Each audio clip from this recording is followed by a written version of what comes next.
બાબરસરમાં વાવ road પરના footpath પરના દબાણો હટાવ્યા અટલ કોમ્પ્લેક્સ હેમખેમ. બનાસકાંઠા જિલ્લાના ભાભરમાં ગતરોજ વાવ રોડ પરના દબાણો નગરપાલિકા દ્વારા 10 મીટર સુધીના તોડી પાડ્યા. જે પહેલા 14 મીટર સુધીના તોડવાના હતા, જે બાદમાં 10 મીટર સુધીના તોડાતા અનેક સવાલ ઉઠ્યા હતા. આ વિવાદ હજી ઠારે નથી પડ્યો ત્યાં વાવ રોડ પર આવેલ અટલ કોમ્પ્લેક્સ ચર્ચામાં આવ્યું છે. તેના દબાણ ન હટાવાતા અનેક તર્ક વિતર્ક થઈ રહ્યા છે. 19 મે ભાભર નગરપાલિકાના ચીફ ઓફિસર પાલબેન દેસાઈ મીડિયા સમક્ષ જણાવ્યું કે અત્યારે ઇમરજન્સી હોવાના કારણે અમે 10 મીટર સુધીના દબાણ હટાવીએ છીએ. તો શું અટલ કોમ્પ્લેક્સના લગાવેલ બ્લોક 10 મીટરમાં નથી આવતા? તો શું આ અટલ કોમ્પ્લેક્સ નજરમાં નહીં આવ્યું હોય? તમે માત્ર ગરીબ તેમજ મધ્યમ વર્ગના જ દબાણ તોડી સંતોષ માનો છો તેવું ભાભર શહેર કોંગ્રેસ સંગઠન પ્રમુખ હરેશભાઈ સોનીએ જણાવ્યું હતું. અહેવાલ સતીશ ચૌહાણ, ભાભર, બનાસકાંઠા. આપનો જનવેદના ન્યૂઝ ચેનલમાં સ્વાગત છે. અને શું કહેશો, આ ભાભર રોડે જે અત્યારે દબાણની બાબત ચાલી રહી છે એ બાબતે આપ શું કહેશો? પ્રથમ તો હું આપની જનવેદના ન્યૂઝ ચેનલને ખૂબ ખૂબ શુભેચ્છા પાઠવું છું અને એ સાથે હું તમને સર્વપ્રથમ તો એક આ બોલપેન ગિફ્ટ અર્પણ કરી અને તમારું સન્માન કરું છું. Thank you. જે દબાણ હટાવવામાં આવ્યો છે બરોબર, એમાં જે 7 મીટરના રોડને 9 મીટર કરવા અને 10 મીટરની જે ગોસમાં આવતી જગ્યાઓનો દબાણો નાના મોટા વેપારીઓ ગલ્લાવાળાઓને તોડવામાં આવ્યા છે, તો એ બાબતે આપનો શું કહેશો? પ્રથમ તો હું મારો પરિચય આપી દઉં કે હું ભાભર શહેર કોંગ્રેસ સંગઠન પ્રમુખ હરેશભાઈ સોની બોલું છું. અને બીજું કે જે અત્યારે જે વાવ રોડ ઉપર જે દબાણની બાબત છે એ ચીફ ઓફિસર સાહેબે પ્રથમ તો 14 મીટર દબાણ જે ડિવાઈડર થી 14 મીટર દબાણ દૂર કરવાની દરેક દુકાનદારો લારી ગલ્લાવાળાને નોટિસ ફાળવેલી હતી. અને પછી કોઈ મળતિયાઓ સાથે ચીફ ઓફિસરનો કોઈ મને મેળો હોય કે શું હોય એ મને કોઈ ખ્યાલ નથી, પણ લોક ચર્ચા એવી થઈ રહી છે કે પછી એ લોકોએ સાંઠગાંઠ કરીને કંઈક 10 મીટર કર્યું છે, બરાબર.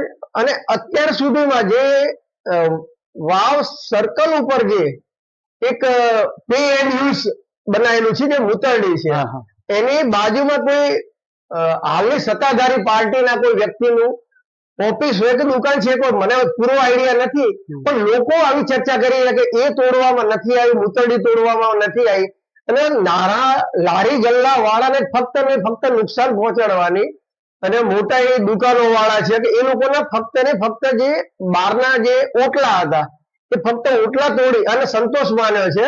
અને બિલકુલ આજે નાના રોજગાર વાળા સાથે ફ્રોડ કરવામાં આવેલું છે કે આ આખું આપણે વિકાસ કરીએ છીએ અને તમારું બધું જે તોડવાની અંદર આવેલું છે કે ચલો વિકાસની અંદર તમે ફાળો આપો, તો એ નાના રોજગાર વાળાને આ રીતે દબાઈ પોલીસનો એ લોકોને ધાક ધમકીઓ આપી અને પોલીસ બતાવી અને પોલીસના જે દમનશાહીથી અને આ જે દબાણ તોડવામાં આવ્યું છે જે 14 મીટર હતું એ ચીફ ઓફિસર સાહેબે 10 મીટર કર્યું છે. અને ચીફ ઓફિસર સાહેબે જે ગઈકાલે મીડિયા દ્વારા જે ઇન્ટરવ્યુ આપેલું હતું એ ઇન્ટરવ્યુમાં એમનું એવું કહેવું છે કે એ અમે અમારી મનમરજીથી જે કરીએ છીએ. તો અત્યારે આ ચીફ ઓફિસર સાહેબનું જે પોતાનું ગામ છે કે આ રાજાશાહી છે એ મને કોઈ સમજણ નથી પડતી કે આ જાગીરદારી છે એમની ચીફ ઓફિસર સાહેબની કે 14 મીટર નું 10 મીટર કરે છે, 10 મીટર માંથી પણ જે લાલિયાવાડી જેવું તંત્ર કરી રહ્યા છે જે અમુક જે બંને સાઈડે હું તો જોઉં છું ફક્ત ને ફક્ત નાના રોજગાર વાળાને જ નુકસાન પહોંચ્યું છે. હવે સાહેબ એ કેવો છે કે ચીફ ઓફિસરે મીડિયા સમક્ષ એવો પણ બોલ્યા કે જે 14 મીટરનો જે છે એ આગામી સમયમાં મેં તોડશો, તો એ બાબતે વેપારીઓમાં ફડફડાટ જોવા મળી રહ્યો છે કે આ ક્યારે તૂટશે? સતીશભાઈ, મારું એવું માનવું છે કે જે આ એક જ ફક્ત ને ફક્ત નાના લારી ગલ્લા વાળાને નાના વેપારીઓને ગુમરાહ કરવાનું કાર્ય છે કે જે હાલની સરકારના જે સત્તાધીશો અથવા ગામના મોટા વેપારીઓ સાથે મળીને શોર્ટગોળ કરવામાં આવેલું ચીફ ઓફિસર સાહેબનું એક આ જનતાને ગુમરાહ કરવાનો જે વચન છે એની વાત કરી રહ્યા છે. હવે બીજું એ કે અહીંયા એ જ લાઈનમાં અટલ કોમ્પ્લેક્સ આવેલો છે, એ વર્ષોથી જે છે તે છે, તો એ બાબતે તમે શું કહેશો? બિલકુલ કે જે અટલ કોમ્પ્લેક્સ જે છે એક સોસાયટીનો કોમન પ્લોટ છે અને જે જનતાની જાણ બહાર નગરપાલિકાના જે તે સમયના પ્રમુખ હોય કે જે તે હોદ્દેદારો હશે એ લોકોએ બિલકુલ દમનશાહીથી એની ઉપર અટલ કોમ્પ્લેક્સ બનાવી દીધેલું છે. અને એ અટલ કોમ્પ્લેક્સ એકચ્યુઅલીમાં જે જનતાનું છે કે જે કોમન પ્લોટ છે જે સોસાયટી વાળાનું છે. અને આજે આમ જનતાનું જે નુકસાન પહોંચાડ્યું છે, અને જે અટલ કોમ્પ્લેક્સ નો જે ઓટલો તોડવામાં નથી આવ્યો અને એની બાજુમાં જે નાની નાની દુકાનોના ઓટલા છે, એટલે લારી ગલ્લાવાળા શેરડીના કોલા છે, કે એવા લોકોને નુકસાન પહોંચાડીને આ લોકો બિલકુલ જે રૂપિયાવાળા અને ગરીબ વર્ગ વચ્ચેનો જે ભેદભાવ ઉત્પન્ન કરી રહ્યા છે. તો ગરીબો છે તો એ લોકો ઉપર અમે દમનશાહી કરશું, અને પૈસાવાળા છે તો પૈસાવાળા લોકો જે લાલ આંખ કરે છે તેઓ આ લોકોની સત્તાધારી પક્ષ નીચું નાખે છે. હવે એમનો એવો પણ કહેવાનો છે, મુખ્યમંત્રી સડક યોજના દ્વારા ભાભરના અનેક વિસ્તારોમાં પાકા રોડ થવાની શક્યતાઓ છે. દાખલા તરીકે લાઠી બજાર છે, તો લાઠી બજારમાં અનેક દબાણો છે, એ બાબતે તમે શું કહેશો? લાઠી બજારની અંદર સતીશભાઈ મારું એવું માનવું છે કે એ લોકોને અગાઉ મને યાદ છે ત્યાં સુધી 15 વર્ષ પહેલા પણ એકવાર મારી પોતાની દુકાન ત્યાં હતી, ત્યારે લાઠી બજારની અંદર ઓટલા તોડ્યા હતા કે ભાઈ ચાલો દબાણ આવે છે, દબાણ આવે છે, અને પાછું 2-4 દિવસે પેલું ફુગ્ગો ફૂટ અને ગેસ નીકળી જાય, પાછું ફુગ્ગો જે હાલતમાં થઈ જાય ને એવું છે. આ નગરપાલિકાને હું તો વર્ષોથી તંત્ર જોતો આવું છું કે ફક્ત ને ફક્ત ખાલી ને ખોખલી વાતો જ છે કે ભાઈ વિકાસ કરશું, કોઈ જાતનો વિકાસ થતો નથી, કોઈ જાતનું દબાણ હટતું નથી. અને ફક્ત ને ફક્ત જે મોટા માથા જે ભાભરના અમુક જે નામ નહીં લઈ શકું પણ જે મોટા માથા છે એ લોકોની મને લાગે ત્યાં સુધી નગરપાલિકા ઉપર દમનશાહી ચાલતી હોય, અને એ લોકો આગળ ભાભરનો વિકાસ નહીં થવા દેવામાં મુખ્ય ફાળો એ લોકોનો છે.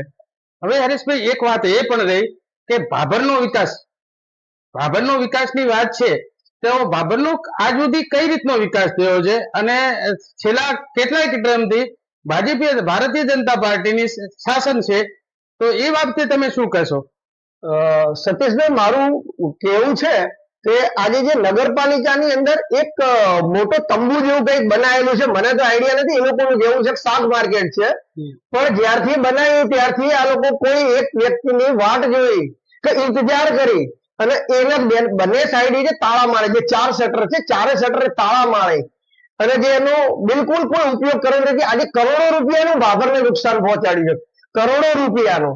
અને જે ખાડિયાનું જે પુરાણ છે, ખાડિયાનું પુરાણ જે જયારે ભારતીય જનતા પાર્ટીને પૂરેલું નથી, અને એ વખતે જયારે એનસીપી ની સરકાર આવી, જયારે ચંદુભાઈ ની સરકાર હતી, ચંદુભાઈ જયારે અહીંયા પ્રમુખ બન્યા, અને એ વખતે ખાડિયાનું જે જનતાના પૈસેથી, ગામના નગરના જે જનતા પાસેથી ઉઘરાણું કરી લોકફાળાથી જ આ ખાડીયું પુરાણ કર્યું છે. બિલકુલ એનો જસ જો ભારતીય જનતા પાર્ટી લેતી હોય તો જનતાને ખોટી રીતે ગુમરાહ કરી રહી છે, અને કોઈ ફાળો નથી. અને આજે જે 12 કે 15 વર્ષ પહેલા જે વાવ રોડ બનેલો, એ જયારે એનસીપી ની સરકાર વખતે જે બહુ મસ્ત રોડ બનેલો છે, આજ સુધીમાં પણ એને લગભગ થોડી જગ્યાએ મેન્ટેનન્સ ખર્ચો કરવો પડે એવો છે, બાકી આજ સુધી એને ખબર પણ નથી આવી. અને એનો ફાળો હું ચંદુભાઈ તેજારામભાઈ ને ઠક્કર ને ફાળે જાય છે મારા તરફથી. હવે સાહેબ એક પ્રશ્ન, બીજો પ્રશ્ન એવો રહ્યો કે ભાભરની અંદર કચેરીઓમાં ગણવામાં આવે તો પ્રાંત કચેરી નથી,